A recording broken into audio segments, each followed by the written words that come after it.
I want to make a YouTube video about something interesting. And, well, I think it's interesting. Maybe, let's see, maybe it doesn't turn out like that. And it's one of those rambling videos that I used to make in the past. And for several reasons, I've met many people the past few weeks that really appreciate the videos I make, and I really appreciate them telling me that. And I also got some comments like, okay, you're not making that many videos anymore, and I used to like those long videos, watch them in the car, in the train, sometimes put them on my ears when I fall asleep. And I was, you know what, let's make another one of those videos. But of course, I need a good topic. And the topic for today seems to be a topic that is kind of obvious, and you might be saying, oh, you made videos like that before, like how to get good. But this one is called The Truth About Getting Good. And that is because I've had so many conversations the past 4 weeks, 3 weeks, about this topic in a subtle way, in a nuanced way. And that's what I want to discuss. Because I had 3 weeks of first teaching at the Stuttgart Guitar Weekend, together with Gizmo and Hono Winterstein. And then I was teaching at the Paul de Schaefer camp, together with Paul de Schaefer, Moses Rosenberg, and Romina Grunholz. And then I went to Saint-Mauro, Fontainebleau, to the camping site and jammed with lots of people for many, many hours a day. Even played a gig at the festival itself with the Marcia Bamberg Quartet, who invited me last minute. It was great. And I met so many people. I'm talking about like combined, well, maybe not hundreds, but at least dozens of people that came up to me to introduce themselves or reintroduce themselves, or in the camp, so like when I was teaching, talking about my videos, their struggle with getting good, their frustrations. And sometimes they were beginners, sometimes they were more advanced. Everything between absolute beginner and pro, right? And many of the conversations were about, okay, I'm stuck. I can't progress, or I have been at this for years and I don't seem to be getting any better, or I'm not reaching the level that I want to reach. Or beginners say, okay, I don't know where to start. It seems to be so much to learn, and I've watched your YouTube channel, and I don't know where to start. What's the first thing I should learn? So I made a list with topics I want to discuss. So there's no script, and I'm still going like off the dome, as they say. But these are bullet points that I think are very important, because I've had this kind of conversation I had all the time. Now, I might be mentioning some people or some stereotypes of people, and you might be watching this video and think, oh, he's talking about me, and maybe you get angry, but I never mention anyone's names. But I'm usually not only talking about you. I'm talking about a category of players, right? So I hope, don't feel offended. I'm only trying to help. And so let's start there. So this video is for two kinds of people. It's for either people that have been at this for years and are stuck, are not getting better, or it is for beginners that don't know where to start and are just drowning in the sea of topics and information that they think they should learn. It's for one of those two groups. So if you are a super confident player that never has any issues, either deserved or not, I don't know that, then this video is not for you, because obviously you don't need this advice. But if you are in one of those two groups, then maybe you should watch this video and see if anything in here helps you. Now, I'm not saying what I'm saying is the absolute truth.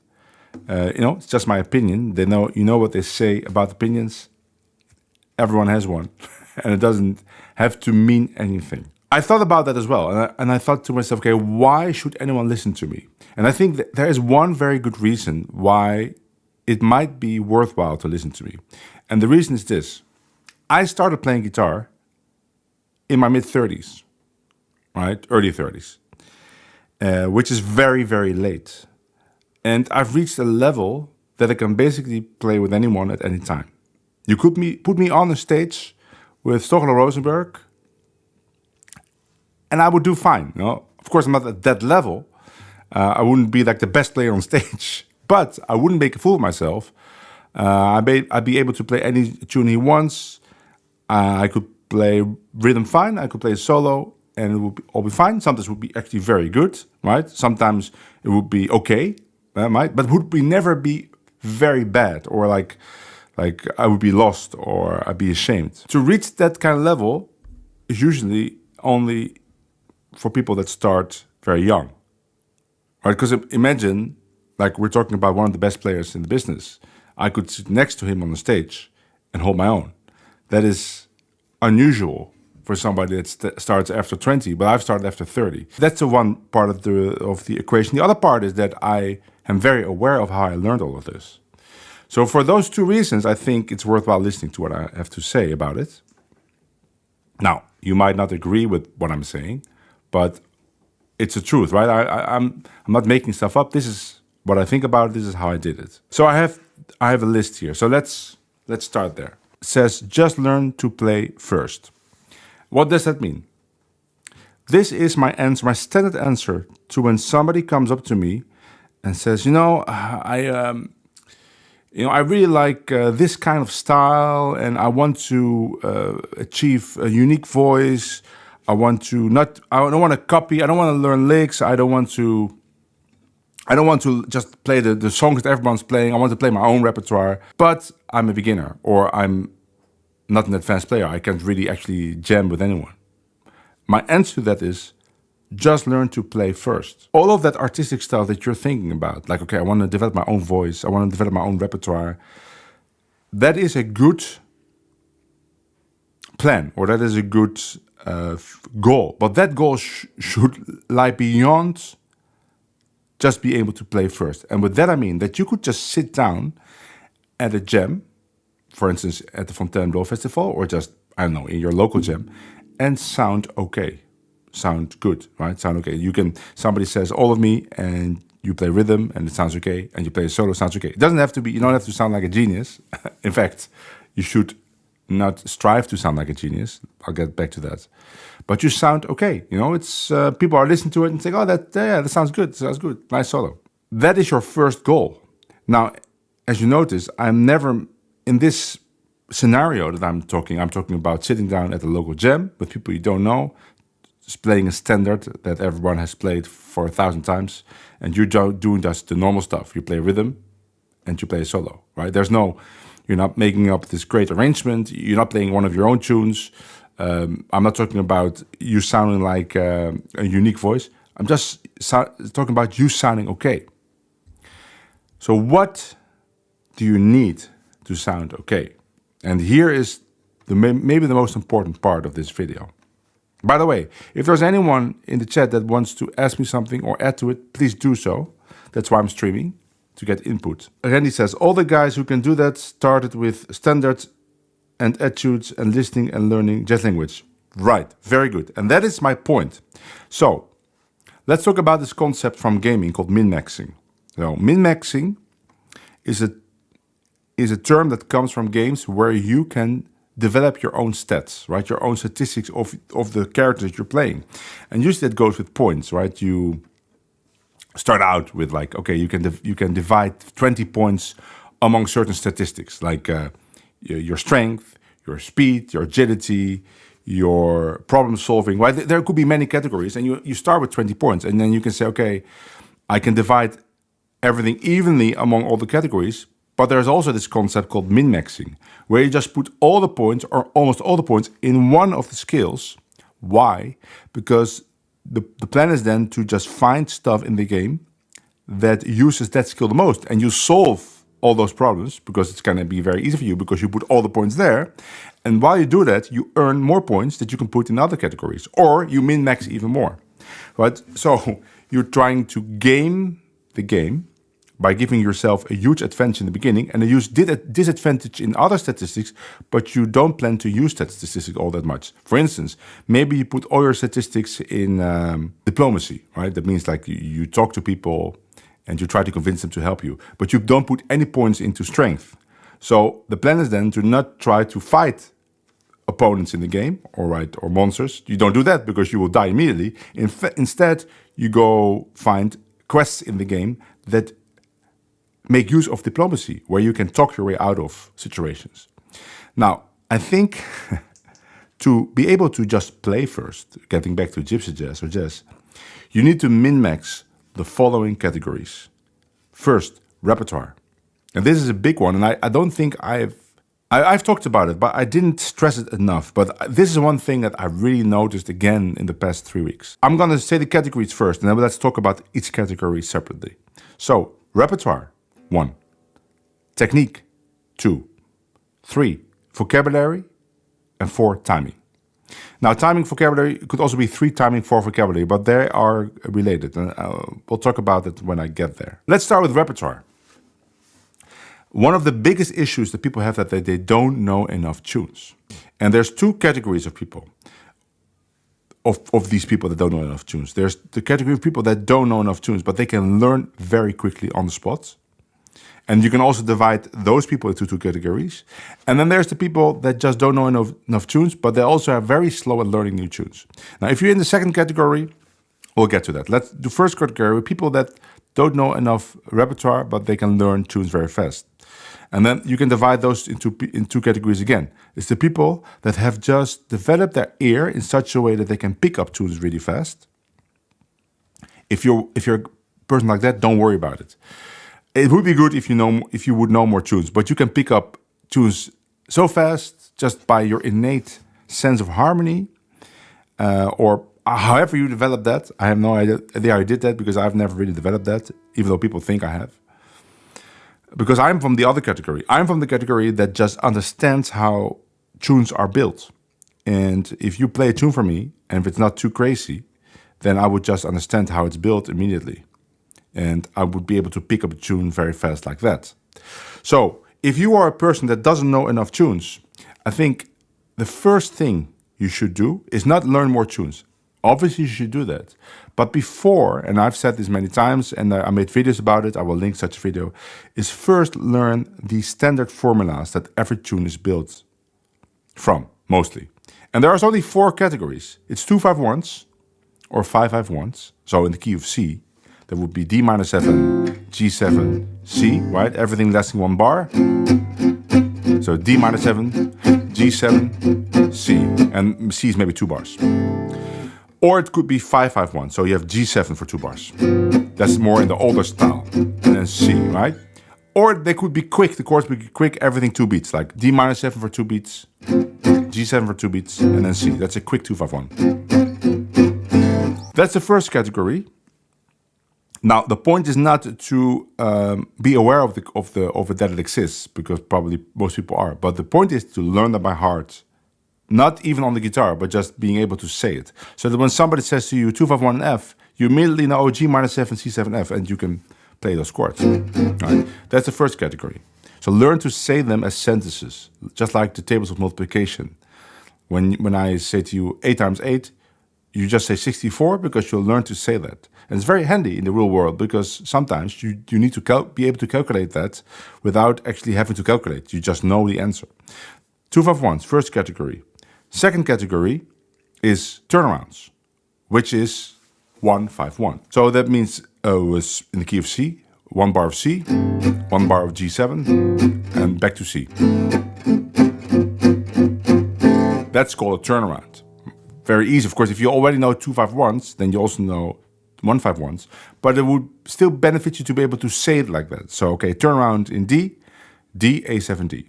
And that's the first variety of turnaround. Another variety to learn is 1-6-2-5, which would be C, A minor, D minor 7, G7. But realize that if you play a turnaround, you could play either of those and they'd both be fine. You don't have to play 1-6-2-5, but it would still be good to just know it. So if I say turnaround F, you can either say F, C7, F, or you can say F, D minor 7, G minor 7, C7, F. Third category would be able to say a dominant chain in the circle of fourths. So you can say all the keys in that order of the circle of fourths, and you say the number 7. So you say C7, F7, B flat 7, E flat 7, A flat 7, D flat 7, G flat 7, B7, E7, A7, D7, G7, C7, F7, and it's a circle, right? And you should be able to start it anywhere. Now you might say, oh, that's a lot of work because those are 12 keys, right? You have to be able to memorize that. But yeah, I memorized it. But you could also do it like this. you think of the English word bead, B-E-A-D, G, bead G, the G is just a letter, twice. But the first time everything is flat, so it's going to be B flat, E flat, A flat, D flat, G flat. Then everything is not flat, so B-E-A-D-G. And then you think about Celsius, Fahrenheit, CF. That is the order, B flat, E flat, A flat, D flat, G flat, B-E-A-D-G, C-F. Now you just have to be able to start it anywhere. This is a common progression in tunes. Not all 12, of course, but part of it. Maybe 2, maybe 3, maybe 4, maybe 5. And the fourth category is Christoph changes, or sometimes called the horse. And it's the last 8 bars of many tunes, like All of Me, Django's Tiger, All the Things You Are, Some of These Days, Chicago. Oh, there's many tunes, right? And that is 4-4-1-1-5-5-1-1. So in the key of C, the 4 chords F, so F, 2 bars, and then 1, so C, 2 bars, and then 5, 2 bars, back to C. Christoph changes 4-4-1-1-5-5-1-1, and that is the most simple way to play. There's many variants. I would recommend learning 2 other variants, namely that the second chord goes to minor, so you get F, F minor, and then 1. And then a dominant chain starting on the 6th degree. So there will be A7. So you get F, F minor, C, A7, dominant chain. So A7, D7, G7, C. That's the second variant I would learn. And then the third variant I would learn is that the second chord is a diminished chord. So you get F, 4, right? F sharp diminished, 1, C, and then a dominant chain. Let's do another key for an example. Let's do in the key of B flat. So the first variant you learn is 4-4-1-1-5-5-1-1. So go in the key of B flat. The 4 chord is E flat. So E flat 2 bars. Go to 1, so B flat. And then go to 5, it's F7. Back to 1. And actually the part where it's 1 usually will be a turnaround. Second variant is you play the second chord as a minor chord. So E flat minor, B flat, and then a dominant chain starting from the second degree. So starting from, in this case, G7, G7, C7, S7 bend. So E flat minor, B flat, G7, C7, F7. And then the third variant is where the second chord, second bar goes to diminished. So E flat, E diminished, B flat, and then a dominant chain. Yeah, it seems like a lot of information, but just start with 2-4-1s, turnarounds, dominant chain, and then you do the Christoph changes. Now, why are you learning this? It's because every tune basically is built from these formulas. So if I have to learn a new tune, because I've drilled all of these, right, I can just say them without mistakes in any key.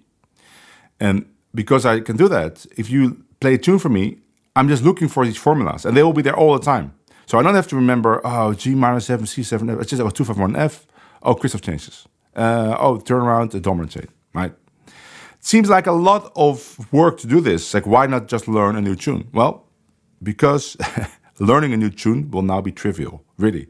It's just re-scrambling these formulas. And when it deviates from these formulas, you only have to remember the deviations. Like, okay, yeah, it's Christoph changes, but like, let's say, All the Things You Are. It's Christoph changes. It's in the key of A flat, right? So D flat minor, right? That's a variant we learned. And now instead of going to the 1 chord, goes to the 6 chord. You have to memorize that. I was like, oh, in All the Things You Are, it doesn't go to the 1 chord, goes to the 6 chord. But maybe you know that 6 and 1 are basically the same thing. So you just memorize that, and then it goes to B diminished. You remember that, and the rest is the same, right? So you don't have to memorize deviations, not have to remember 8 chords there, or like how many ever chords there are. That is a huge task. I understand this, but start slow. Start with your 2-5-1s. Learn. There's only 12, right? 12 in major, 12 in minor. But they're the same letters. So I don't want to go too deep now because I made a long video about this and I will link that. But start with there, learn like 2 a week, then in 6 weeks you'll learn all of them. And you will notice if you've learned 2-5-1s, then all the other stuff after it becomes easier and easier because they are basically combinations of 2-5-1s and dominant chains, for instance, right? Okay, now let's say you can do that, and you still don't know enough tunes. I would say, okay, I would still just memorize a lot of tunes. Why? Because now you don't have to learn all the tunes every time on the spot. Although you are able to do that, I would still recommend learning new tunes. You could also skip all of that and just learn new tunes, but you'll make it very difficult for yourself. I will say you make it very difficult to get beyond, let's say, 30 to 40 tunes. Right? That's going to be the limit of stuff that you can just remember chord by chord by chord. It's very, very rare for me to be in a jam situation and people call a tune that I don't know. It's very rare. It's rarer for me than, like, say, it would be for Stockholm or something, or for Moses. I just know more tunes than they do. So not saying that they don't know enough tunes. They know plenty of tunes, but I just know more tunes. So why is that? It's just because I'm addicted to learning tunes, right? And trust me, I know people that know many more tunes than I do, right? So there's always people that know more tunes, but I found huge benefit from knowing many tunes, not only because you'll be able to jam with anyone, but also because you can introduce interesting tunes to other people, and also you're never stuck playing the same tunes over and over. You also always have something new to learn. So what is the minimum amount of tunes I think you should know to be able to have a good time at the jam session? I think the minimum amount that you should know is 30. Yes, I used to say 20, but I think 30 is better. Now, which 30 are those? You can debate about that, but if you go to my Discord, there's lists there that list those tunes. Now, how many tunes should you know to just be safe in most situations? I think now we're talking about kind of between the range of 60 to 80 tunes, right? If you know like 80 tunes, then it's gonna be rare for you to be in a jam situation and you don't know a tune. And again, if you don't know a tune, it's probably very easy and you'll be able to learn it fast. Okay, Andre says, minor string, minor blues, string 48 and 12 rhythm changes already are half of that number. Yes, that is true though. But yeah, you're right. But 12 rhythm changes, yeah, it's a joke, of course. Rhythm changes are the chords of archive rhythm, and there are many tunes with rhythm changes. But that doesn't count. Rhythm changes is one tune. And notice, I'm not talking about the theme here, right? Because some people say, no, I want to learn the theme. If you don't know the theme, then you don't know the tune. But there's a very easy way to disprove that notion. Because I've been in so many jam sessions, too many to count, where a high-level player didn't know the tune, and I showed them the chords, and then they could jam, right? I played the theme, or someone else. And then they played a great solo, and they were a full member of the jam, even though they didn't know the theme. Was there someone that would say he doesn't know the tune? No, he knows the tune. They know the chords. For instance, we had a jam in the tent of the Marcia Bamberg Quartet. Was Gizmo, Boba Demeter, Macho Winterstein. I was playing Jon Lichthart and Ronald Wil. They're members of the quartet. And of course, Marcia was singing. And they wanted to do a tune called Deed I Do. Deed I Do. In the key of A. Nobody knew the tune there except for the quartet. Right? But there was many people watching. But the tune is not difficult. I still remember the tune. The tune was like... do I love you? Da-dee-doo. Like this. Ba-doo-doo. Ba-ba-dum.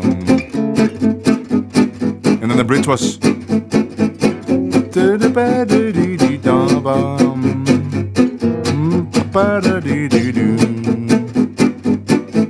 Ba-da, third A. Do-do-do.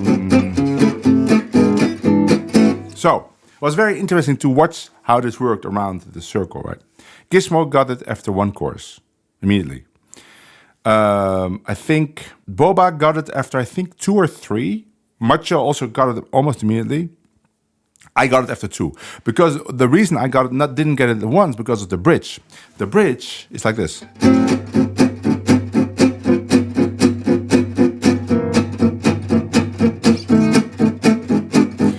So the A part, let's start with the A part. The A part is super easy, right? It starts A. This is just the blues 4 chord. remembering a blues and rhythm changes, I didn't even say that, but it's really good to just know how those go. So it starts like a blues, and then there was this Django's Tiger walk down 5-1, and that is just a turnaround. Actually, that is a turnaround. This is a variant of a turnaround. So in my head, immediately, the chords are A, D7, and then turnaround. So 1, 5, 1. That's what I'm thinking when I'm soloing. And then the bridge, there was something weird with the bridge, right? Because it's D7 to D flat 7. And so to me, it sounded immediately like a rhythm change bridge, but it wasn't a rhythm change bridge because the chords were moving in a different direction. But then I realized, you know what? It is rhythm change bridge, but the first step is a tritone. So instead of D7 to G7, dominant chain, it goes to D flat 7. And after that, it's a dominant chain. So F sharp 7, B7, and then there's an extra dominant to resolve to back to A, right? It took me 2 choruses, but everybody got it. The point here is nobody knew the theme except the singer. But we had a great time. Everybody played a great solo. The audience liked it. Don't tell me that nobody didn't know the song when they didn't know the theme. The themes are not important. Please, they're not important. It's important for one person to know the theme. And it's important if you play it in a concert and you have to play the theme, you have to know the theme. But the theme is absolutely unimportant in a jam session if you know the chords. So learning a tune doesn't mean learning the theme. You will slow yourself down immensely if you think you have to know the theme for everything. You will slow you down yourself tenfold. So instead of 60 songs, now you know 6. Yeah, think about that. So now we come to the second point, which is technique. So technique is a broad topic, but with that I mean is that you are able to produce anything you want to play. So that starts with rhythm, right? If you can learn repertoire, but if you don't have a good rhythm sound, then it's useless. So develop a good rhythm sound. I'm not going to go into that in this video because it's a long topic, and I made a very popular video about that. I don't know, many views it has, like 150,000. If you want to learn rhythm, go to that video. I will link it in the description. So the first thing, you're not even thinking about soloing. You're going to learn like 30 tunes, and you play rhythm for all of those tunes. And it's going to be minor swing and minor blues and rhythm changes, all the regular tunes. And probably you get to 20 and then learn 10 more. Maybe the 10 songs that are played in your local jam that you don't know, right? Or maybe you go to Fontainebleau one year and you notice, hey, this song is played everywhere, like How I the Moon, and I don't know it. Okay, let's learn it. And then we get to technique for soloing, right? If you want to play solo, you need to develop your right hand and left hand technique. Again, I'm not going into that in this video. I made plenty of videos about that. I will link a video. But you need to practice your technique every day with exercises. Isolate all the movements, like, rest strokes, double downs, arpeggios for the left hand, right? Upstrokes, sweeping, right? I have exercises for all of that. And I have a video about that. Do those exercises for 15 minutes a day, and you'll develop your technique to a very good level. Well, let's say very good, to a reasonable level in about 2 years, 1.5 years. If you start from an absolute 0 point, 1.5 years, if you already have some kind of technique, but you need more, probably it's going to take you about 8 months. If you do it every day for 15 minutes. So you might think, oh, that's a long time to develop technique. Well, yeah, it is a long time, but you cannot develop technique very fast. It's not like, okay, instead of, he says 15 minutes, I'm going to do technique exercise for 3 hours a day. Doesn't work like that. You have to build your technique slowly because you just have to train your muscle memory, and it just takes time. 2 remaining points, right? We're still talking about the min-maxing. Vocabulary and timing, and they are related, timing and vocabulary. Because here is I want to give you a test case, a scenario which I encountered. I encountered someone that was a very musical player.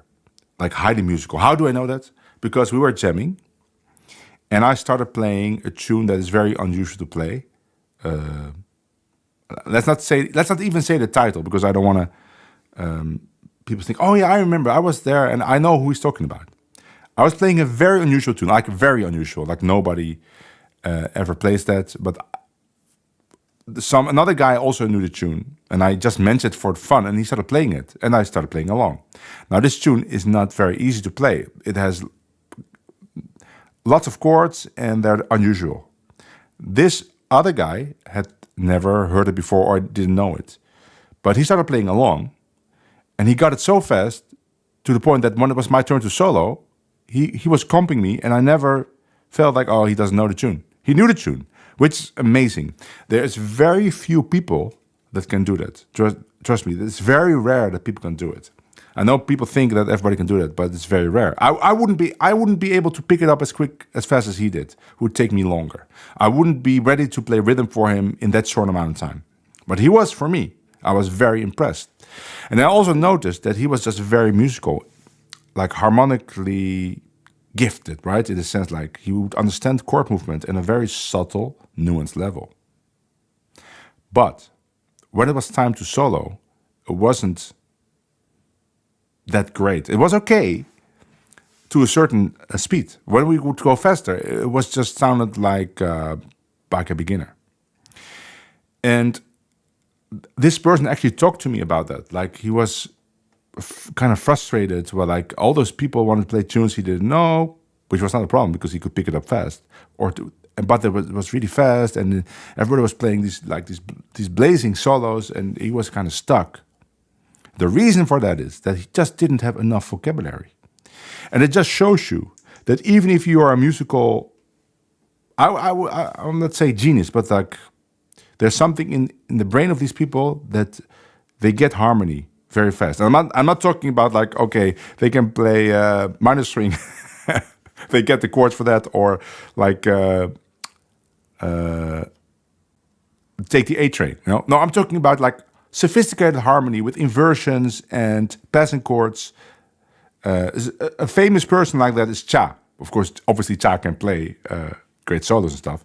But if you want to think about somebody that understands harmony at a very subtle level, that I don't have, not that fast, right? I do have it if I think about it a little bit, but not like in the moment. It's very, very rare. I can count the people I've encountered that are like that on one hand, and this guy was part of that group, very select group, but like soloing was not to the left, far from it. But that shows you that you have to view all of these skills separate. They're not, one thing doesn't guarantee that you can do the other thing. Because to play solos, and we can't get around it, is you need vocabulary. And I've talked about that to many people. What is vocabulary? And now we get back maybe to the earlier point. Like people say, I want to develop my own language. I want to develop my own vocabulary. I want to be unique for it. I don't want to copy other people. And then I always say, okay, would you think the same way, because we're using the word vocabulary, if you want to learn to play Finnish or something, right? Let's say you don't speak Finnish, right? You're not a native Finnish speaker. Would you go about the same? It's like, I want to develop my own Finnish words. I want to be a unique voice. You would never say that because, and why, right? And the answer is obvious, because you wouldn't be able to communicate with anyone. Nobody would take you seriously, and nobody would be listening to you. And I'm sorry to say, but it's the same with jazz soloing. At least it is in the beginning. Let's go back to the language. Once you can speak fluent Finnish in such a way that other Finnish people can connect to you on a deep level even, like, right? You can convey emotions in what you're saying. You can make subtle points. Only then you could say, okay, I'm going to write Finnish poems, and you come up with a new turn of phrase or a new word.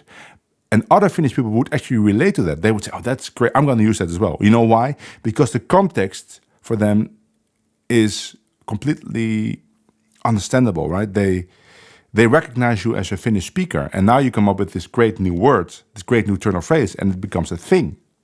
Now, the same is in jazz. And it's even worse in jazz because you're not just making random conversation with a friend. You are actually playing something that other people are going to listen to and have to enjoy at some level, right? Could be at many different levels. Maybe they enjoy the virtuosity, maybe they enjoy the tone, whatever it is. You have to play something that connects to them. Now, for them to connect to it, you need to be playing something that makes sense in the context of the tune and the style. There's no way around it. And every great jazz player is like that. And yeah, you can always find an exception. Say, no, but Keith Jarrett or Antoine Boyer or Julian Lage.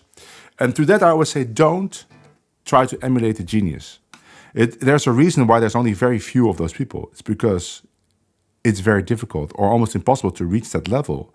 And if you want to reach that level, you can say, okay, there's also different ways. You can reach that level by, from the beginning, trying to emulate that, but the chance that you get there is very small. That is just a fact because there are very few of those people. But you could also just first learn how to play, and then after you've reached that level and you can communicate with everyone with your great vocabulary and your great technique, then you can try to go and be a genius artist. It's possible to do that as well.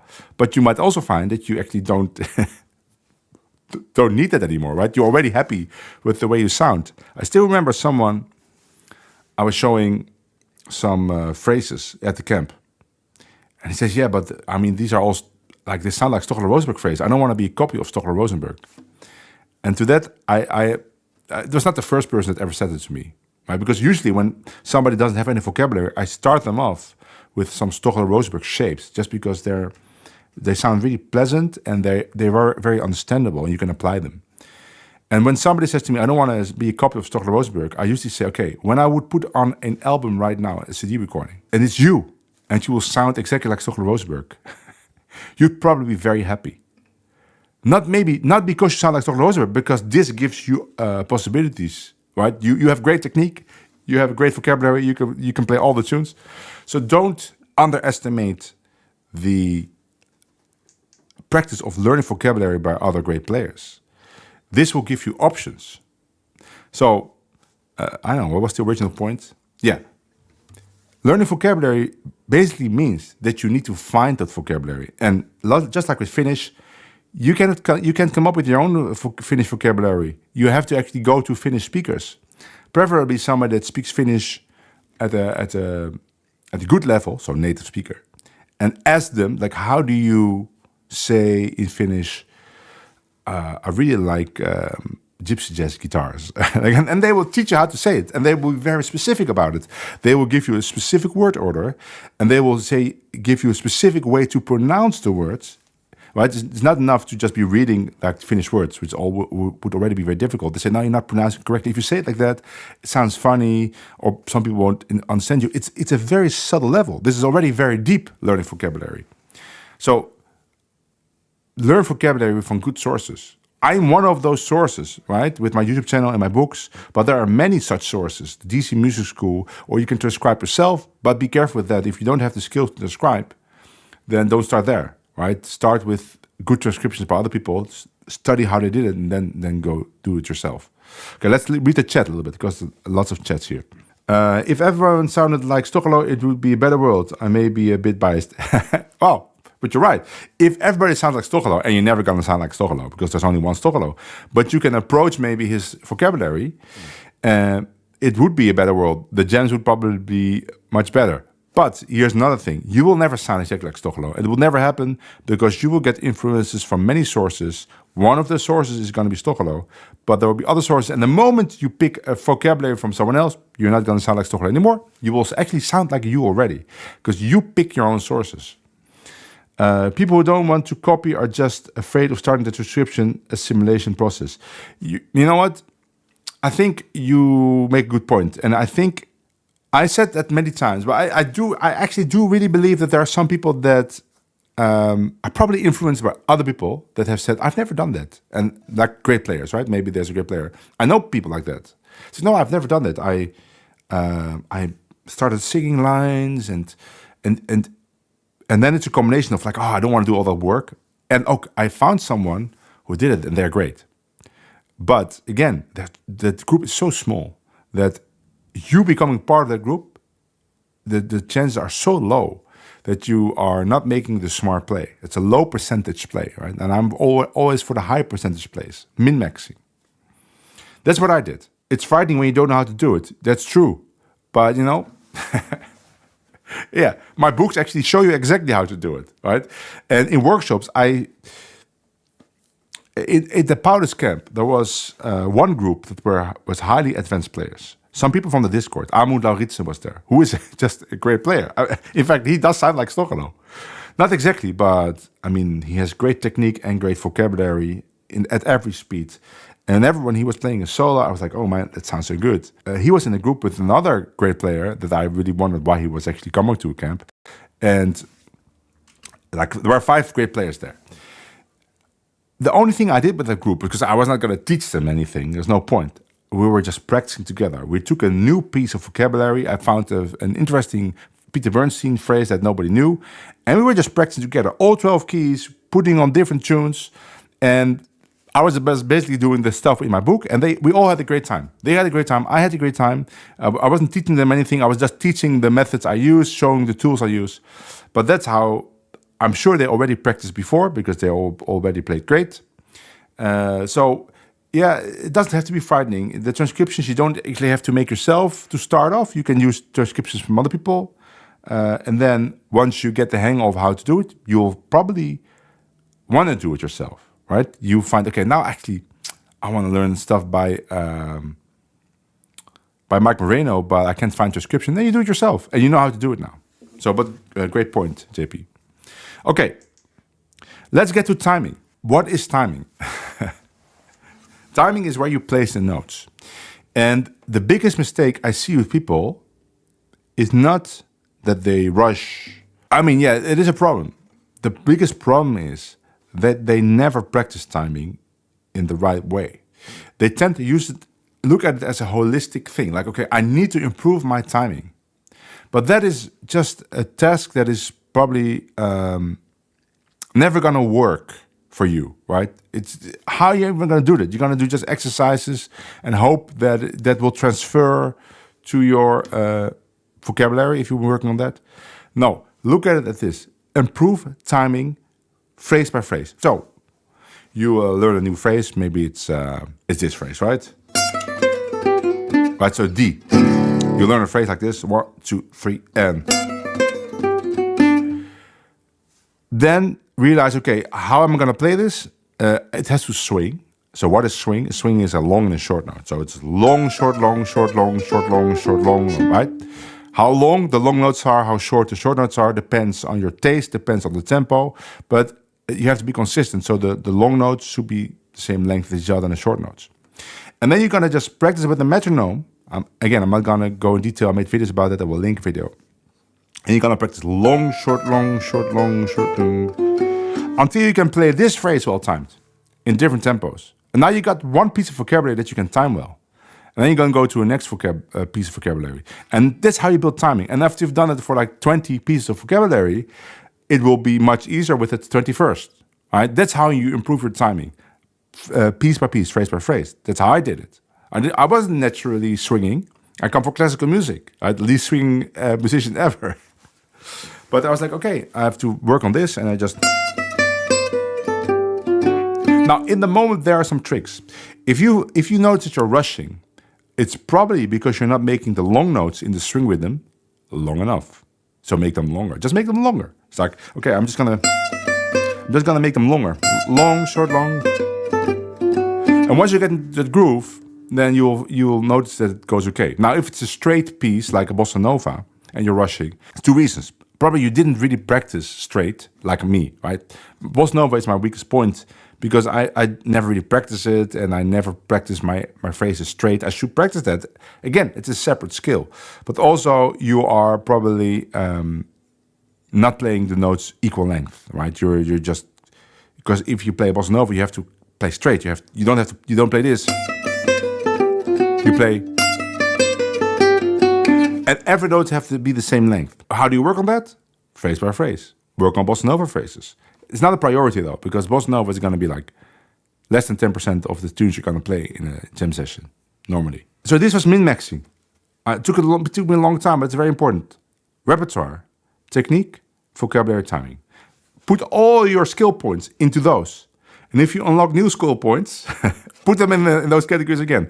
And once you've maxed out those categories and you can jam with everyone at any time, at any tempo, like I could sit down with anyone, doesn't matter who it is, play any tune at almost any tempo, and I know I'm going to sound okay.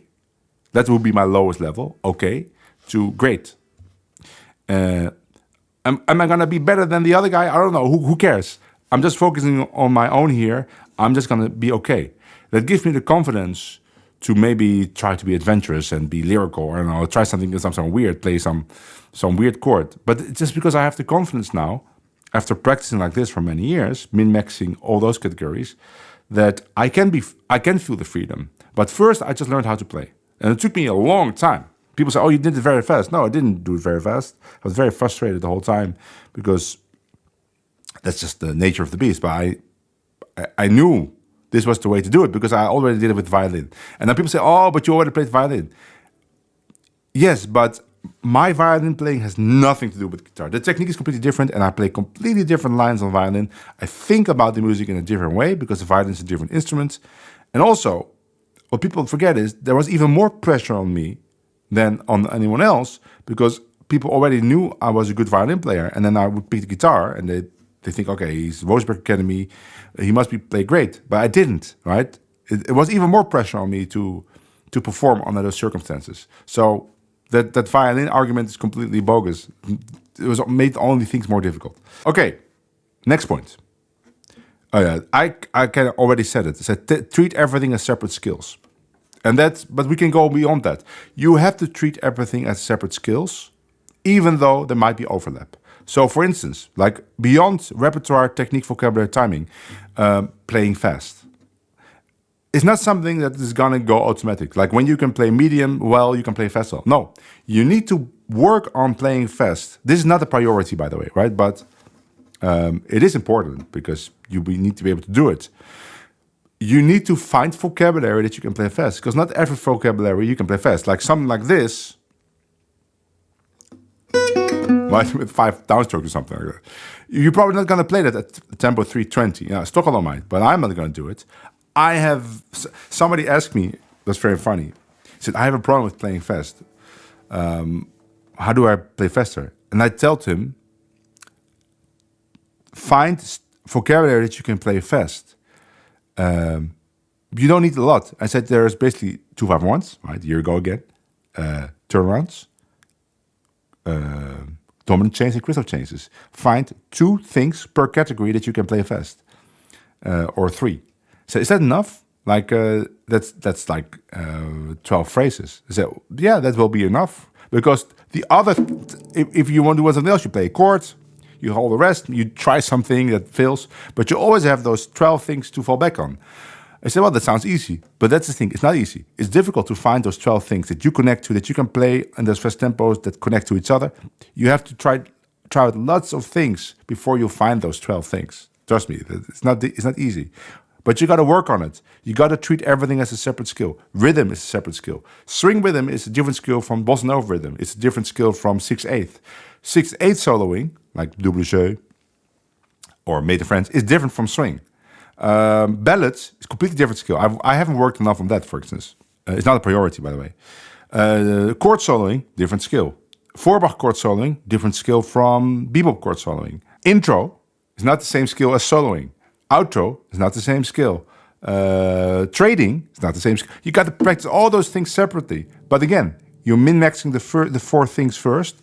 And after you've min-maxed those, you can, of course, you could also work on the other things in the meantime. But it's not a priority. Okay. Next, says here, test yourself. What that I mean is that you need to actually go out and play with people. I noticed that there's lots of people, maybe not lots, but there are people that are very knowledgeable about playing in general. Like they thought about it. And they can talk about it. They understand, they know tunes maybe. But in jam sessions, they don't really participate, right? Or they don't play any solos, or they only would play a solo in a situation where they're absolutely comfortable. And that's usually at home with other people that are worse than them. That is not the way to test yourself, and you won't get any better than that. You have to just sit down with a kick-ass player and just play your solo. Don't do too long. Don't play 5 choruses, play 1 chorus. That's the way to see where your limits are and what you need to work on. Probably it's going to be one of those 4 categories, like repertoire. But you need to test yourself regularly. Do that gig that you have to work hard to make it happen, right? You have to test yourself, and you can already test yourself at home by playing with a backing track, or for instance, for many choruses, or give yourself a challenge like, okay, I'm gonna see if I can play at 280 beats per minute for 5 minutes straight. I don't know what it is you can think of, but test yourself, but especially test yourself in jam sessions in a public space. Okay, next, now we can go fast. Next is very important, be confident in the moment. So when you play, you need to be confident about your abilities. You need to actually go for stuff, right? Don't play safe. Because if you play safe, if you always play safe, always play the thing that you know you can already play, even though you work on other stuff. If you always play safe, you will actually never manage to gain new abilities. You have to be confident with the stuff you practice and just try it. Now, when it fails, you can still be a little bit angry with yourself, like, that wasn't good. We'll get to that at the next point. But never let it scare you from trying out stuff, right? For instance, like I've been working a little bit, or a lot actually, on Forbach kind of rhythms, like the chord stuff, like that's the stuff. I basically did it every solo the past 3 weeks. Every solo I was doing it, and sometimes it was really, really great. Sometimes I kind of failed, the rhythm wasn't working, or I played a weird chord. But I got a lot better at it already. And the practicing alone was not enough. I actually do it in the moment. And I did it with full confidence that I was going to kick ass doing it. And sometimes yes, sometimes no. But I bet that this percentage of no is getting lower and lower. So be confident in the moment about not only like the new things, but also about your timing, for instance. One surefire way to sound bad time-wise is to doubt your timing. Be confident, play with confidence. Of course, think about what you have to do, short, long, short, long, short. Right? If you rush, make the long, short, longer, stuff like that. But be confident about it, because that will actually already solve a lot of problems. It will also signal to the other people, like, okay, like we're playing together, right? Let's listen to each other. So be confident in the moment is an important concept, and sometimes very difficult, especially when you're surrounded by people that are very, very good. The confidence can get dink. There was one situation where this happened with somebody I know is a very good player, but it was a jam with Moses, Paulus. I was there, and this person just was playing way below their capabilities. And the reason was because they got very nervous. And that can always happen. It can always happen. But then also started playing without any confidence, right? The nerves got to him. But that can happen to everyone, right? Don't get me wrong. That can happen to everyone. It can probably happen to me. I mean, I don't remember the last time I was very nervous. It was a long time ago. But it certainly happened to me. But then remember this, like, be confident. Try to break through it by just be a confident player. Sometimes you have to just psych yourself into it, right? Like, okay, I'm just going to do it. Just going to play with authority. And then maybe you can actually kind of summon that feeling of confidence. And then you can lean into the confidence. Sometimes it doesn't work, right? But it's something to think about. Okay, next point. Don't accept bullshit from yourself. And with that I mean is that you play incoherently. Because the main goal of you as a solo player is to be a coherent player. Just with the language, right? You need to be a coherent speaker for other people to connect to you. And it's not enough that you know a lot of words, or it's not enough even that you know a lot of stuff in your head. You need to be able to say it in a coherent way that's logical. And what coherency is exactly in jazz language is difficult to say. But it is, I could say it like this. You are able to play flowing lines, and I'll get to the definition of flowing after this. Flowing lines that outline the harmony in some way, right? Maybe it's like a virtuosic way, or it's lyrical way, or whatever it is. It's a bluesy way, or it's a beboppy way, or it's a jungle way. It's some way you are able to outline the harmony with flowing lines. Flowing lines usually means in jazz that you're playing eighth notes. So you either play eighth notes or you stop, right? So when I play minor string, I either play this,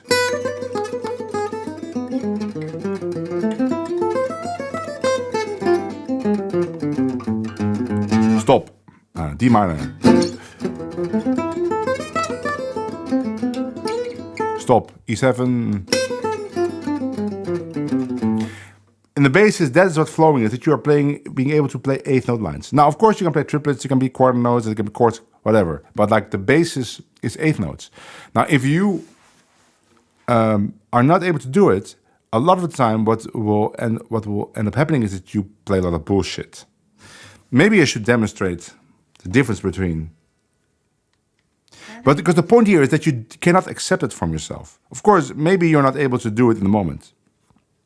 But don't accept it. Don't go home and say, oh, that was fine. That was not fine. You were not able to do it any other way at that point, and that's okay. You can work on that. But realize that that is not the way to become a better solo player, to rely on bullshit solos. Let me play a tune. Let's do All of Me, right? Because everyone knows that. And let me interchange between playing bullshit and playing coherently. Let's play a little bit of the theme to get the song in our head.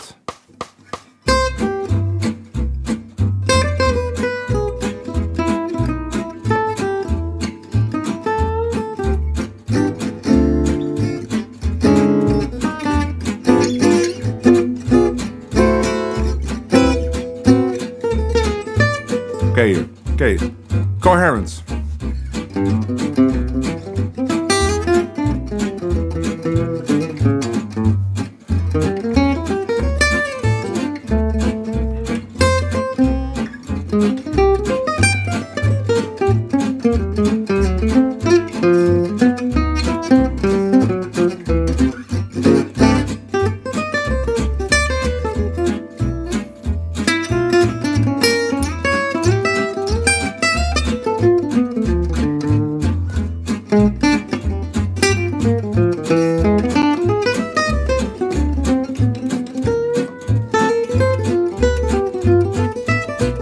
Incoherent.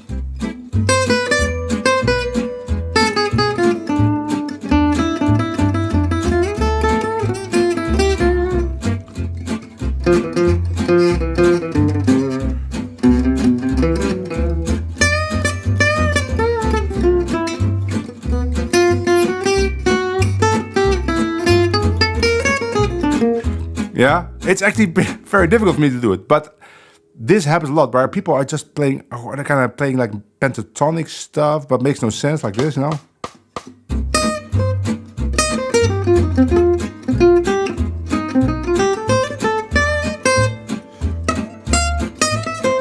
Lots of note repeats.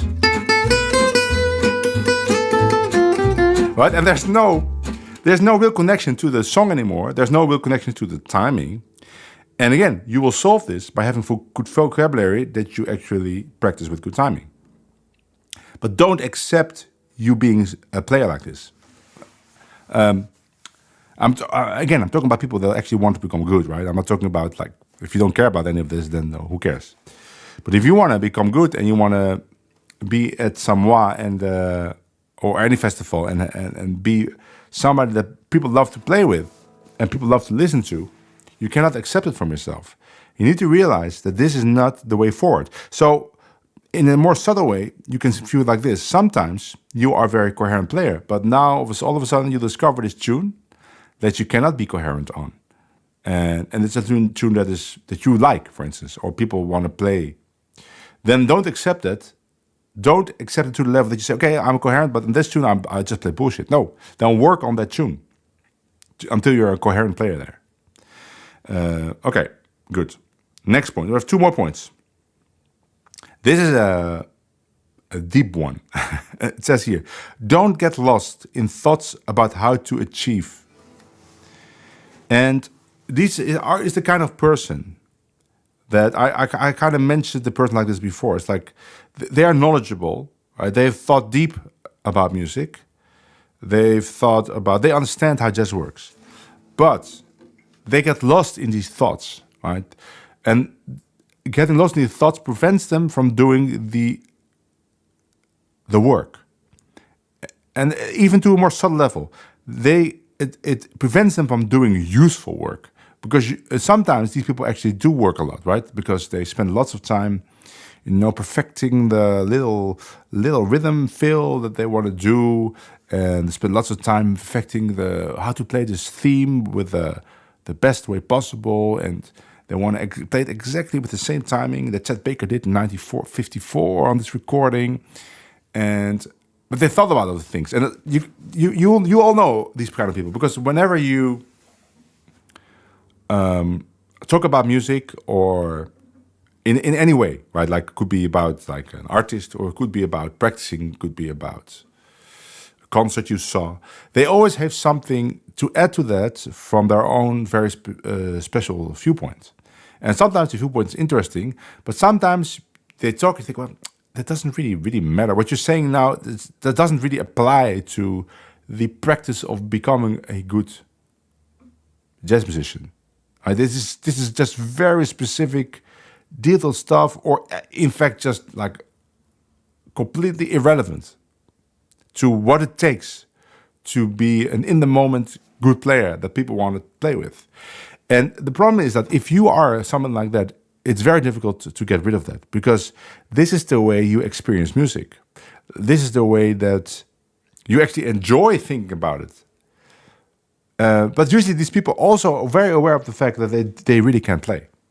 And they are ashamed of that. So they're also the people that they sit out, or right, they don't, they come up with excuses not to play.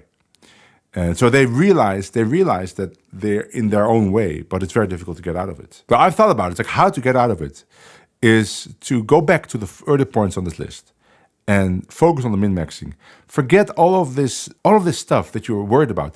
That is for later. That is not for practicing. When you practice, you got to work on the essential skills that you need. I was a person that already had a practice regimen. And then I talked to him, like, what do you do?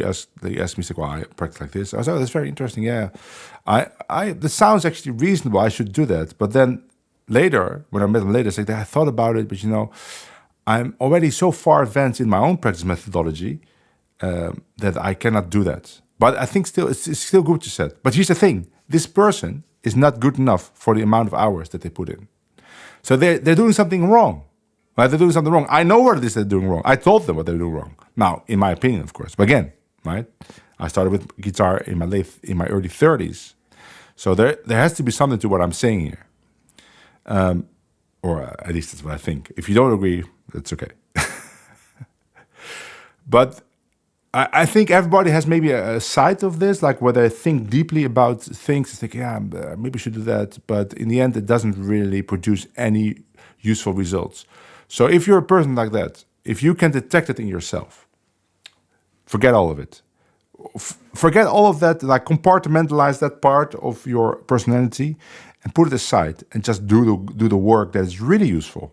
Learning tunes. So you need to become more of a robot. I'm very sorry, insensitive, but you need to become more of a robot and just drill. Drill without deep thoughts. Yeah. I've actually, and I know several, like I know that you're watching this and you think he's talking about me, but I'm not, because there's several people I've met like this, several. And there was one point I wanted to say to this person, I could make you a good player. I could do it in about 2 to 3 years and make you a really kick-ass player, but you have to let go of everything you think you know, do only what I say, and the moment you don't do it, I'll stop teaching. But I didn't say it because, it sounds very unfriendly. I didn't want to do it. But that's what I really believe. Like, this person loves music, right? And they are dedicated. They want to become better. I see it. But they're just lost in their own thoughts. It's too bad, because I know I can help. But they have too many preconceptions of what it is that they should be doing, or what it is that it would take to become good. Even though they recognize they're not there yet, and they also recognize that I am there, right? But they would still think my advice is maybe not for them, something like that. I wonder, do you know a guy like that, or a woman that is like that? It's just lost in their own thoughts, their own deep thoughts. I meet them at every festival, at every workshop. There's always 1 or 2 people like that, and I feel bad for them. I really do, because it is a shame. And the weird thing, like one personality trait that goes with it, that they spend a lot of time practicing, actually, hours. Well, at least that's what they say. I don't know. I can't really check that, but I have no reason to doubt it. They really build time in their lives to practice these hours, but they're still not progressing, not to the level that they should be progressing. And I also found it's very hard to criticize. Like, these people are very hard. They can take criticism. They can take it to a certain amount, but not really. Not the thing I really want to say. It's because being a musician is so, or the wish to become a good musician is so closely connected to the identity that if you criticize it, you're kind of criticizing them as a whole person. And that's a problem. It has always been a problem for music, for musicians. And I learned it as a young kid when I had these like strict teachers. One teacher once said to me, the only way to get better is to accept the criticism wholeheartedly, even if you don't agree. Just try it. Because if you stop trying, then a teacher will not teach you. Like, he said it like this, like, every teacher, like good teacher then, right? But can teach you something that is useful for you. But they might not get to it if you display signs of hostility. Right? If you immediately dismiss what they're saying about you because you don't agree, they might not actually get to the thing that's very useful for you. So if you have a lesson with someone, be there, like completely open book, and whatever they say, you do it. Even if you don't agree. Two things might happen. You actually might discover, hey, it's actually is useful. And two, the teacher will get very enthusiastic, get more open, and they will actually get to something that is very useful to you. So, difficult. It's a difficult personality trait, and I find it difficult to say because there's also something to it, right? They're very enthusiastic. They really want to become better, but they're just in their own way. No, but Randy, you are definitely not that person. You are not that person. Also, your level is already too high to be that person, because the people that I talk about never have a high level, right? They have fundamental problems that they can't get past. So you are definitely not that person. I can say that.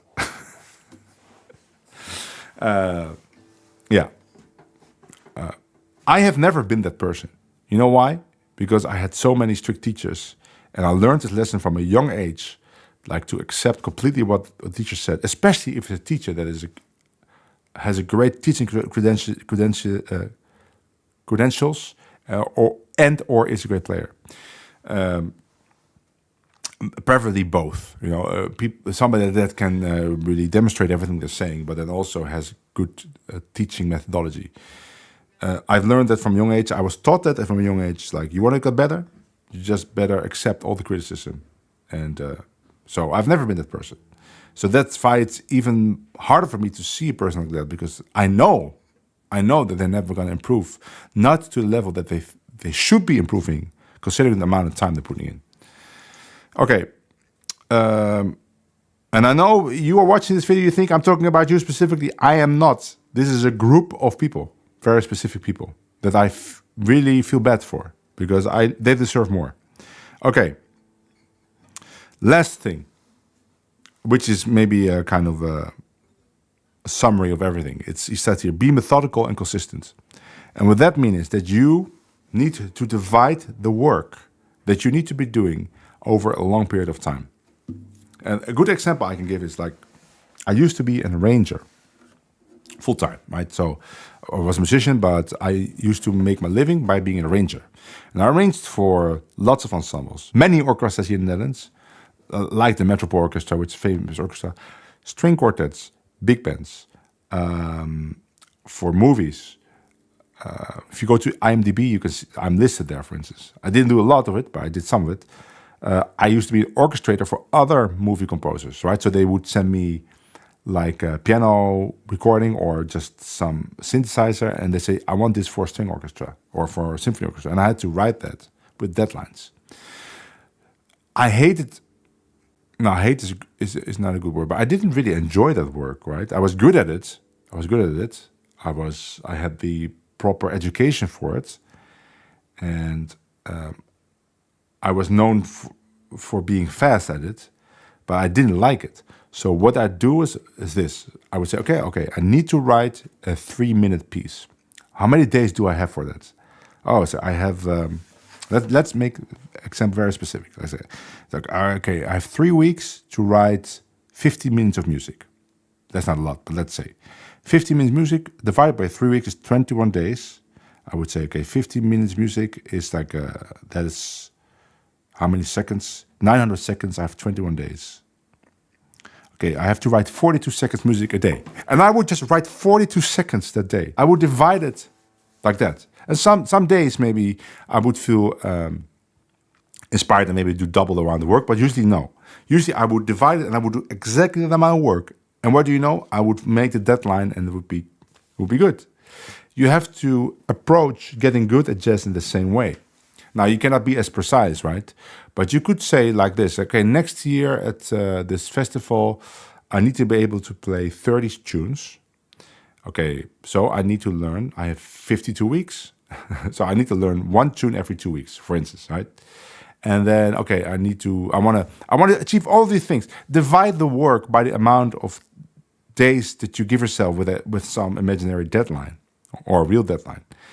And if you don't want to be that precise, then just say, okay, I'm going to put in every day. I'm going to put in 1 hour. But then, so that's the consistency part. But then the methodical part is that you have to follow a method. You cannot be random.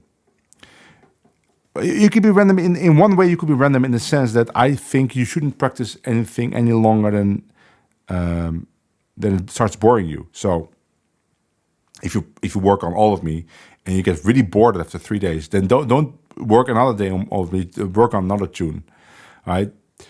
But that is maybe the random part of it, that you work on something until you're bored. But the methodical part of it is that you work on specific things. So, okay, I'm going to work 15 minutes on technique. That's the methodical part. The random part is, okay, I'm tired of this exercise, go to another exercise. But it's still part of the 15 minutes technique. Work 30 minutes a day on like learning a new tune, learning 2 new tunes, whatever it is. You can make your own practice schedule, but be methodical about it. Divide the work by days, hours, whatever times unit you will use, and be methodical with like, I'm going to practice this, and this. And we get back, of course, to the min-maxing part of it. If we go back to that part, we have a repertoire, technique, vocabulary, timing. And vocabulary timing is connected, right? So it's actually 3 things: repertoire, technique, and vocabulary. And then let's say you have 2 hours to practice every day. So 20 minutes technique. I'm going to work 20 minutes on repertoire, so learning a new tune. And again, I'm not talking about the theme. Forget about those themes. They're not important. Learn to play rhythm for it. So that's 40 minutes. And then you have 1 hour, 20 minutes left. Let's say you need a 10-minute break. So you have 1 hour, 10 minutes left. You're going to work on vocabulary and timing. And then you make your own list. Okay, I'm going to work on 251's vocabulary for 30 minutes. And then I'm going to work today on major phrases for 20 minutes. That's 40 minutes, 20 minutes left. And then 30 minutes is going to be crystal changes, whatever. So I'm just giving an example of what you could do, right? But maybe you need more time to spend on rhythm technique than you put it in. That's the way I work. Now, I don't work on technique anymore, not really. When I work on technique, I would pick a difficult phrase from waltzes. But that's because my technique is in a good place, right? I can pretty much play any tempo and be flowing. I don't work on repertoire that much anymore. Why? Because I don't know how many tunes I know, but at least 200. Right? It's enough. I like learning new tunes. I sometimes do it, but not every day anymore. But this vocabulary timing thing, that's basically all I do, right? Vocabulary timing, that's what I do all the time, right? So my practice sessions, which could be like 4 or 5 hours, it's all about vocabulary and timing. And then I work in the same way I just told you. It's like, okay, I'm going to work crystal change today. Let's learn more crystal changes. Let's work on rhythm changes. I do that a lot, work on rhythm changes. Let's find some vocabulary. Let's practice that, all 12 keys. Let's practice on tunes. So that's what I mean by being methodical and consistent. And you will see, if you do that, this last part, you will actually improve massively already, because now you're dividing the work into things that you do every day. That's how to get better. You do every day. There's no point in saying, okay, I'm going to work this week on 251s and then never do it again. It's just not going to work. Okay. That was the list. How long is this video until now? It's pretty long, right? 1 hour and 35 minutes. I'm cutting off the beginning and putting it on YouTube. I didn't play a lot. I played a little bit, but I think it's an important video to make. Again, if you think I was talking about you at a certain point, I wasn't. I was never talking about anyone specific, I think, except for one point. But I didn't do it to offend anyone. I really did it because I believe I can help. Maybe you will recognize yourself in several things. That's good. Now, here's the thing. I don't recognize myself in any of these points because obviously this is the way I've been practicing myself for all of these years, and it has worked, right? I'm not to be arrogant about it, but it's worked. I was jamming in the Samoa with anyone, everyone. I never had the feeling, maybe this was the first or second year, that I never had the feeling that I was way behind, which I've had in the past, of course, but I never let it frustrate me because I was working on it. I knew I was working on it and I was improving, and I noticed this progression every year, and this maybe less than this year was the first 2 years that I said, okay, actually I can jam with anyone. Like if Adrian Mojar wants to jam, I could do that and completely hold my own. He probably played better than me. That's not important. I wouldn't suck. That's the important part of it. Actually, I'll probably play pretty good. Okay, that's it. I'm going to say goodbye, except for if anyone wants to have a final comment or question. I'd be happy to react to it. Let me also say I started working on my next book. Started 2 days ago. It's going to be a middle and late Django, and it's amazing.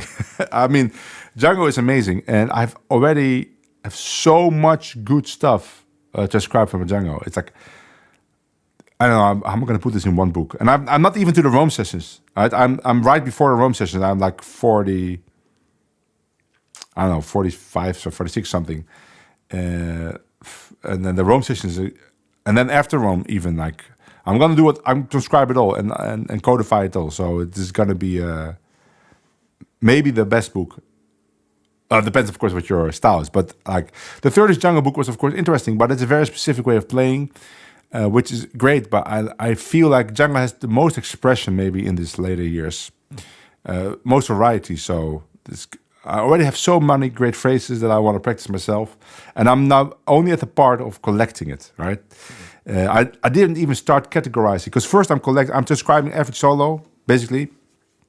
And then I'm going to mine all the phrases from it, which I do. I describe solo and immediately take all the phrases that I want. Then start the categorizing, where I'm going to say, okay, major stuff, minor stuff, 251s, Christoph changes, dominant chains, like the stuff we talked about. And then I have to mold them into my positional system, put them in the book, make exercises. The first 2 months is going to be the research. So I'm really looking forward to having this book finished and practicing myself from it for years and years to come. I'm sure about that. Frustration is just part of the deal. Even great players like Gonzalez say they get frustrated remembering. That helps me sometimes. Yes, I always say two things, my two mottos, which I've taught many people in the past 3 weeks. First is embrace the frustration.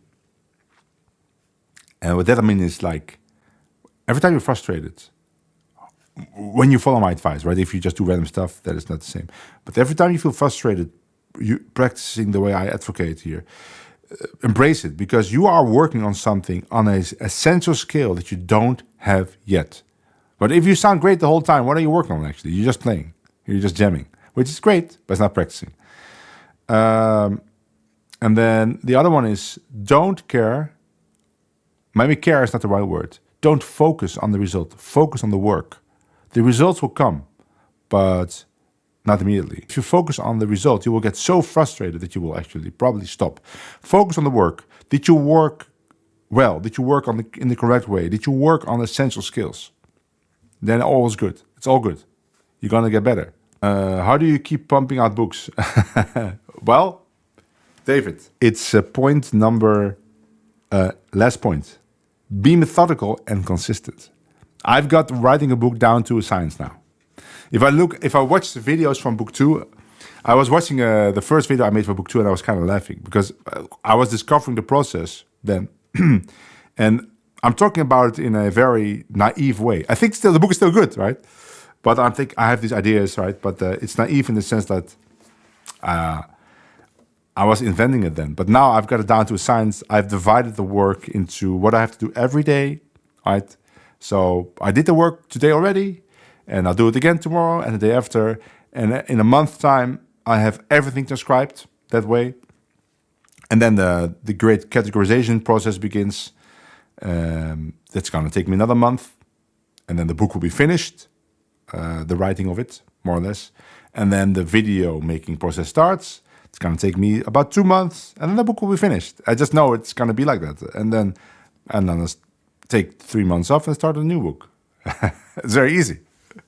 I already know it's going to work, right? It's just be methodical and consistent. But I'm always enthusiastic about every book. But the last book was very difficult to write because I didn't have one guitar player. I had to search for many guitar players. I had to search for specific material. And now Django, there's so many great Django recordings from this period. It's just a candy store. You know? I put it in the song like, oh, this is a great solo. Transcribe it. Bam, next one. Oh, also great. And everything is great. So I'm really enjoying it, actually. I'm enjoying it much more than the previous book, writing it, which was tough. But again, I was methodical and consistent about it, so I knew it was going to work, but it was tough work. This is easy and great. Take my money, shut up and take my money. Yes, very soon. What is it now? It's now July. Oh, July, August, maybe October, but first week of November, the book should be finished. So next year in Samoa, you can wow everyone with your vast knowledge of Django vocabulary. But so will everyone else that bought the book. Okay, that's it, guys. I'm going to wait 24 hours for YouTube to process that video, and then I'm going to download it and put it on YouTube. Let's see how much hate I will get for this video. Or maybe people like it. Let's see. I will see you in the next stream. Next stream, I will show you some stuff from the new book in next stream. I know when it is, but maybe like 3 days or something. Have a good evening or morning, depending on your time, and I will catch you all later. Bye.